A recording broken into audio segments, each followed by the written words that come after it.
이 결혼을 허락했더라면 우리 가족은 파멸할 뻔한 끔찍한 사연입니다. 모든 부모가 자식의 행복을 바라지만 때로는 그 행복을 지키기 위해 무거운 결정을 내려야 할 때도 있습니다. 이 이야기는 실화 사연으로 한 사람의 인연으로 인해 전 재산을 날릴 뻔한 경험을 담고 있습니다. 나는 어렸을 적 남편을 만나 양장점을 운영하며 악착같이 돈을 모아 원룸 건물을 장만했습니다. 사람들에게 지독하다는 소리를 들어가며 돈을 모았습니다.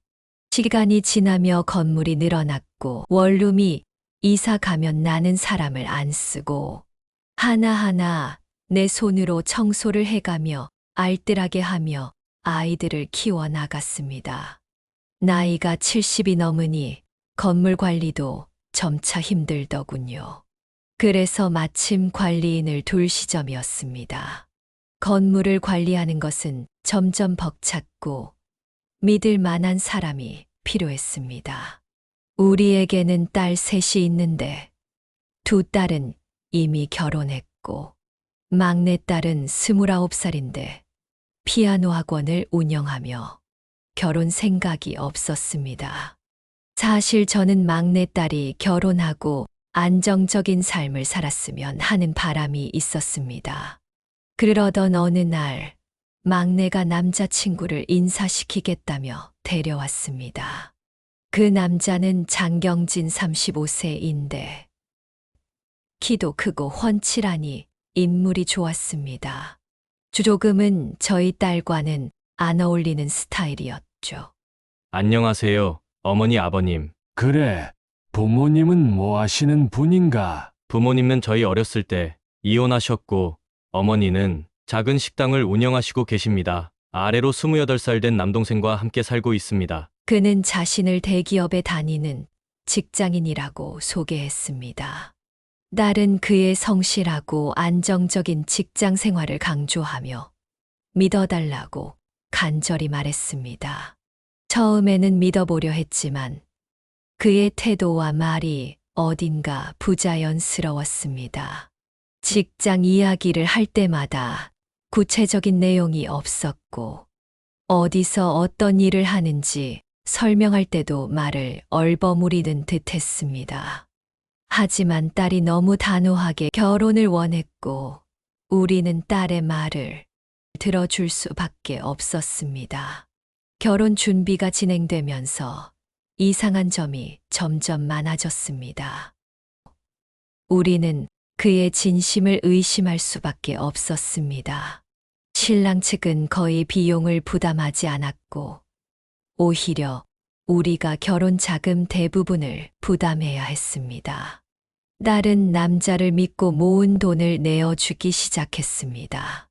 작은 돈으로 시작한 지원이 점점 커졌고 신혼집도 남자 집안이 해줄 능력이 안 돼서 송도 아파트를 사위들 사람의 이름으로 계약하는 일까지 벌어졌습니다. 게다가 남자는 우리 건물 관리를 맡아야 한다며 적극적으로 나섰습니다. 처음에는 나이도 들고 우리 부부가 감당하기 어려우니 괜찮은 생각이라 여겼습니다. 하지만 남자의 행동을 면밀히 살펴보니 점점 의심스러워졌습니다. 저는 사위가 다닌다는 회사에 전화했습니다. 안녕하세요. 저기 기획부죠? 저 장모 될 사람인데요. 거기 장경진 팀장님 좀 바꾸어 주세요. 네, 기획부는 맞습니다만 장경진 팀장은 없는데요. 외근 중이신가요? 아니요, 장경진 팀장이라는 분은 안 계세요. 그럼 전에 있었는데 다른 부서로 옮겼나요?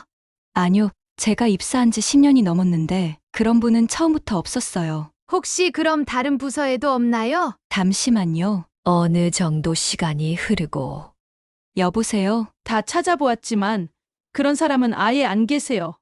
네, 알겠습니다. 죄송합니다. 나는 갑자기 힘이 쫙 빠지고 불안했다. 이상한 예감이 들어 남편과 상의한 끝에 사위될 사람을 조사해 보기로 했습니다. 신중하게 흥신소에 의뢰해 그의 일상을 면밀히 살펴보았습니다. 조사 결과 그는 대기업 직원이 아니라 백수였고 가끔 단기 아르바이트를 하며 생계를 이어가고 있었습니다. 심지어 그가 다닌다고 했던 회사에는 그의 이름조차 등록되어 있지 않았습니다. 며칠 뒤 흥신소에서 연락이 왔습니다. 사모님, 확인해 보셔야 할 것이 있습니다. 떨리는 마음으로 약속 장소로 나갔습니다. 사진과 증거 자료를 준비해 놓았습니다. 조사관이 건넨 자료를 보고 경악을 금치 못했습니다. 회사에서 근무하는 모습을 한 장의 사진도 찾을 수 없었으며 오히려 그는 낮에는 카페나 당구장에서 시간을 보내고 있었습니다. 무엇보다도 가장 충격적이었던 것은 그의 주된 활동이 빛 독촉을 피하는 것이었다는 사실이었습니다. 여러 장의 사진에는 경진이 어떤 여성과 다정하게 팔짱을 끼고 있는 모습이 담겨 있었습니다. 그 여자는 다름 아닌 바로 딸 친구 지수였습니다. 흥신소 직원이 조심스레 입을 열었습니다. 이 두 사람, 오랫동안 관계를 유지해온 것으로 보입니다. 낮에는 따로 행동하지만 밤에는 거의 함께 지내는 것 같습니다. 더군다나 사위될 사람이 경제적으로 지수에게 의존하고 있는 모습도 포착되었습니다. 한순간에 온몸이 굳어졌습니다. 나는 자료를 하나하나 확인하며 현실을 받아들이려 했습니다. 사진 속 두 사람은 커피숍에서 손을 맞잡고 있었고 쇼핑몰에서 함께 웃으며 물건을 고르고 있었습니다. 마지막에는 오피스텔로 함께 들어가는 모습까지 찍혀 있었습니다. 나는 분노와 충격으로 손이 떨렸습니다. 곧장 남편에게 연락했고 남편은 한숨을 내쉬며 말했습니다. 더는 지켜볼 필요도 없어. 지금이라도 지은이에게 말해야 해. 그는 딸의 가장 친한 친구 지수와 부적절한 관계를 맺고 있었습니다. 그것도 결혼식 한 달 전이었습니다. 나는 큰딸과 함께 딸 친구 오피스텔 앞에서 지켜봤습니다.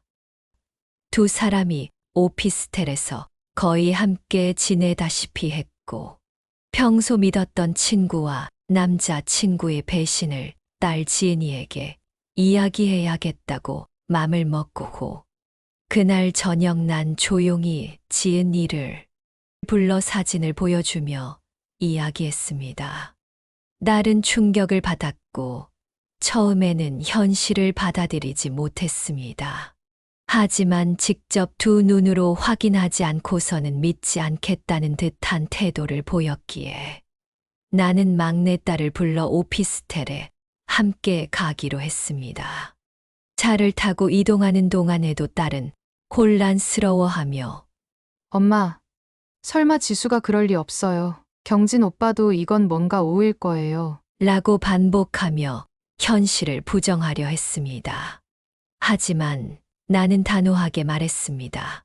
그럼 내가 직접 확인해봐. 만약 내가 틀렸다면 엄마가 먼저 사과할게. 오피스텔에 도착하자 나는 딸에게 말했다. 내 친구 집 몇 호지? 딸은 불안한 얼굴로 번호를 알려주었고 우리는 조용히 그 앞에 섰습니다. 비밀번호 알고 있지? 열어봐. 순간 딸은 망설였지만 결국 손을 떨며 번호를 눌렀습니다. 문이 열리자 우리는 조용히 안으로 들어갔습니다. 거실 불빛이 은은히 새어나오는 가운데 웃음소리가 들려왔습니다. 그리고 순간 침실 문이 열리면서 잠옷 차림의 경진과 지수가 나란히 걸어 나왔습니다. 경진은 손에 커피잔을 들고 있었고 지수는 가벼운 실내복 차림이었습니다. 두 사람은 서로를 바라보며 가볍게 장난을 치는 듯했고 그 장면을 본 딸은 그대로 얼어붙었습니다.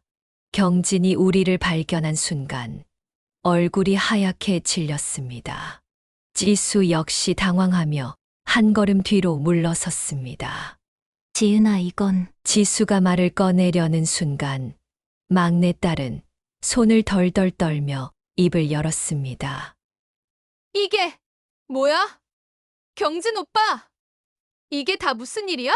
지수야, 너도 대답해봐. 경진은 말을 더듬으며 변명하려 했지만 딸은 울부짖으며 그의 가슴을 힘껏 밀쳐냈습니다. 다 거짓말이었어? 나한테 했던 말들이다? 내가 사랑한다던 말도? 이건 뭐야? 눈물을 쏟아내는 딸을 보며 나는 가슴이 미어졌습니다. 차마 손을 뻗어 위로할 수도 없을 정도로 그녀는 충격에 휩싸여 있었습니다. 지수는 머뭇거리며 입을 열었지만 막내딸이 손을 휘둘렀습니다. 넌 내 친구가 아니었어. 어떻게 이렇게까지 날 속일 수가 있어? 지수는 아무 말도 하지 못했고 결국 딸은 달려나가듯 오피스텔을 빠져나갔습니다. 나는 황급히 딸을 따라가면서 경진을 향해 마지막으로 말했습니다. 2번 다시 우리 앞에 나타나지 마라. 내가 무슨 속셈이었는지 이제는 다 알았으니까. 그날 밤 딸은 잠도 자지 못하고 눈물을 흘렸습니다. 나는 곁에서 조용히 막내 지은이를 감싸 안아주며 말했다. 이제 끝이야. 내가 겪은 이 상처는 언젠가 아물겠지만 이 일은 너에게 중요한 교훈이 될 거야. 넌 더 좋은 사람을 만날 자격이 있어. 그날 이후 딸은 조금씩 현실을 받아들이기 시작했습니다. 그리고 며칠 후 경진이 다시 찾아와 용서를 빌었지만 딸은 단호히 말했습니다. 다시는 내 앞에 나타나지 마. 너와 함께한 모든 기억은 지워버릴 거야. 하지만 일이 끝난 줄 알았던 그때 경진의 어머니가 우리 집을 찾아왔습니다. 그녀는 눈이 퉁퉁 부어 있었고 손을 꼭 모은 채 간절한 표정으로 문 앞에 서 있었습니다. 사부인 아니 사모님, 제발 한 번만 제 아들을 용서해 주세요. 잘못했습니다. 정말로 잘못했어요. 나는 한숨을 쉬며 그녀를 집 안으로 들였다. 그녀는 우리 앞에서 무릎을 꿇으며 말했다. 경진이가 정말 반성하고 있습니다. 한 번만 기회를 주세요. 제 아들은 그렇게 나쁜 애가 아닙니다. 실수였어요. 실수였습니다. 하지만 나는 냉정하게 대답했다. 그 실수로 제 딸이 평생 고통받을 수도 있었습니다. 재산을 보고 접근한 것뿐만이 아니라 그녀의 친구와도 바람을 피웠습니다. 이런 사람을 어떻게 믿을 수 있겠습니까? 딸은 옆에서 울음을 삼키며 말했다. 이제 그만하세요. 저도 힘들어요. 그 사람을 믿었고 제 모든 것을 걸었는데 이렇게 배신당한 것도 힘든데 어머니까지 와서 부탁하면 저는 어떻게 해야 하나요? 그러자 경진의 어머니는 더 간절하게 매달렸다. 지금 경진이는 모든 걸 잃었습니다. 사모님께서 다 가져가셨잖아요. 집도 없고 직장도 없어요. 그 아이를 다시 살릴 수 있도록 도와주세요. 나는 단호하게 말했다. 그건 제 책임이 아닙니다. 경진 씨가 한 행동의 대가일 뿐입니다. 제가 경진 씨에게 집을 주고 기회를 주고 모든 걸 믿어줬지만 그는 그것을 배신으로 되돌려 주었어요. 제 딸이 받은 상처는 어떻게 회복하나요? 사람은 가난하게 태어날 수 있습니다. 저도 그랬으니까요. 그러나 진실되고 사람 됨됨이가 돼야지 벌써부터 바람 피우고 거짓말하는 사위를 입장을 바꾸어서 생각해 보시죠. 경진의 어머니는 눈물을 흘리며 계속 용서를 빌었지만 결국 우리 가족은 단호했습니다. 딸도 더 이상 흔들리지 않았습니다. 엄마, 난 이제 이 일에서 벗어나고 싶어요. 다시는 그 사람과 연관 짓고 싶지 않아요. 그렇게 우리는 다시는 경진과 그의 가족을 만나지 않기로 결심했습니다. 그러던 어느 날 갑자기 딸애가 찾아와 다시 경진이랑 결혼을 다시 허락해 달라는 거였습니다. 며칠 전 경진이가 딸의 피아노 학원까지 찾아와 무릎 꿇고 빌었다는 거입니다. 그러자 마음 약한 막내 지은이가 한 번만 용서해 주기로 했다는 겁니다. 지은아, 사람 고쳐 쓰는 거 아니다. 그런 사람은 결혼해서도 또 바람 피운다. 그러나 막내딸은 오히려 저를 원망하며 경진을 감싸려 했습니다. 엄마, 그 사람은 그런 사람이 아니야. 실수였을 뿐이야. 라고 말하며 끝까지 결혼을 강행하려 했습니다. 하지만 저는 단호했습니다. 내가 진짜 사랑을 한 게 아니라 속고 있는 거야. 너보다 재산을 보고 결혼하려는 사람한테 평생을 맡길 수는 없어. 진짜 경진이랑 결혼하려거든. 부모와 자식 간의 인연도 끝이야. 난 단호했습니다. 그리고 며칠 후 지은이가 엄마, 이야기 좀 해요. 하더니 커피를 끓여 주더니 엄마, 죄송해요. 어제 지수 만나서 이야기 다 들었어요. 하며 만난 이 이야기를 털어놓았습니다. 딸 지은이가 지수한테 연락이 와서 만났었다며 며칠 후 지수에게서 연락이 왔는데 그녀는 울먹이는 목소리로 말했습니다. 지은아, 나 정말 미안해. 사실 나도 경진이한테 속았어. 나는 놀라서 되물었습니다. 무슨 말이야? 지수는 한숨을 쉬며 말을 이어갔습니다.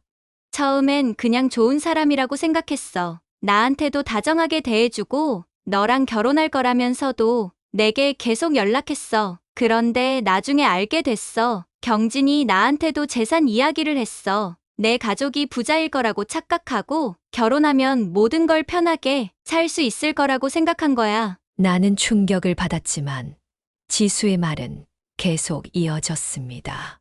그게 다가 아니야. 경진이 사실 너뿐만 아니라 다른 여자랑도 같은 방식으로 접근한 적이 있대. 심지어 경미한테도 접근했었어. 나는 더욱 놀라며 지수에게 다그쳤습니다. 뭐라고? 경미한테도? 그게 무슨 말이야? 지수는 한숨을 쉬며 말했습니다. 경미한테도 한동안 연락을 했대. 너를 만나기 전에. 하지만 경미는 뭔가 수상하다고 생각해서 피했었지. 나중에야 알게 된 거지만 그 사람은 처음부터 너희 집안에 재산을 보고 접근했던 거야. 내가 순진하니까 쉽게 넘어갈 거로 생각한 거지. 나는 깊은 충격을 받았습니다. 경진이라는 사람이 처음부터 우리 가족의 재산을 목표로 삼았다는 사실이 믿어지지 않았습니다. 엄마가 이 사실을 알면 얼마나 더 큰 충격을 받을까 걱정되었습니다. 지수는 계속해서 말을 이었습니다. 지은아, 난 정말 몰랐어. 처음엔 그 사람이 진심이라고 생각했어. 하지만 지금 생각해보면 나도 이용당한 것 같아. 경진이는 너와 결혼해서 내 재산을 차지할 생각이었고 동시에 나한테도 같은 말을 했어. 그 사람이 날 사랑했던 게 아니었어. 단지 더 좋은 조건을 찾으려고 했던 거야. 나는 무거운 마음으로 지수의 이야기를 들었습니다. 이제는 확신할 수 있었습니다. 경진이라는 사람은 결코 우리 가족과 엮여서는 안 되는 사람이었습니다. 나는 지수에게 마지막으로 물었습니다. 그럼 이제 너는 어떻게 할 거야? 지수는 씁쓸한 웃음을 지으며 말했습니다. 나도 더 이상 그 사람과 엮이고 싶지 않아. 정말 미안해. 지은아, 널 속이려고 한 건 아니었어. 나도 그 사람한테 노란한 거야. 지은이는 한숨을 내쉬며 말했습니다. 이제라도 알았으니 다행이야. 하지만 이 사실을 엄마한테 어떻게 이야기해야 할지 모르겠어. 엄마가 받을 충격이 너무 크고 속상하실 것 같아. 지수는 고개를 끄덕이며 말했다. 그래도 언젠가는 알아야 해. 그래야 완전히 벗어날 수 있어. 그래, 그건 그렇고 지수야. 난 너도 이제 그만 만났으면 해. 앞으로 우리 연락하지 말고 살자. 더 이상 너도 엮이고 싶지가 않아. 그럼 잘 살아? 하며 지은이는 자리를 박차고 일어났습니다. 나는 마음을 다잡고 이제 이 모든 진실을 엄마에게 이야기해야겠다고 결심했어. 엄마, 미안해요. 그리고 결혼이 깨진 후 빚쟁이들에게 쫓겨 도망쳤다는 이야기가 사실이 아니라 단순히 자신의 정체가 밝혀지자 더 이상 버틸 수 없어 도망친 것이라는 사실도 알게 되었고, 그제야 모든 퍼즐이 맞춰지는 느낌이었습니다. 그는 처음부터 계획적으로 접근했고, 결혼을 이용해 안정된 삶을 얻으려 했던 것입니다. 우리는 이제 다시는 그의 그림자조차 밟고 싶지 않았습니다. 결국 저는 결혼을 끝내라고 통보하고 아파트 계약도 다시 딸의 이름으로 돌려놓았습니다. 결혼식 일주일 전 사돈 측에도 파혼을 알렸고 경진의 가족들이 용서를 빌었지만 단호히 거절했습니다. 시간이 지나면서 딸도 차츰 현실을 받아들이기 시작했습니다. 그리고 어느 날 조용히 말했습니다. 엄마, 미안해 그리고 고마워. 이제 딸은 다시 일어나 새로운 삶을 준비하고 있습니다. 부모로서 자식의 선택을 존중해야 하지만 때로는 강하게 나서야 할 순간도 있다는 걸 깨달았습니다. 이 사연을 듣는 분들께 묻고 싶습니다. 만약 당신이 저와 같은 상황에 놓였다면 어떤 선택을 하셨을까요? 오늘의 사연, 여러분은 어떻게 생각하시나요? 여러분의 생각과 경험을 댓글로 나눠주세요. 공감하셨다면 좋아요와 구독, 알림 설정도 부탁드립니다. 다음 이야기에서 다시 찾아뵙겠습니다. 감사합니다.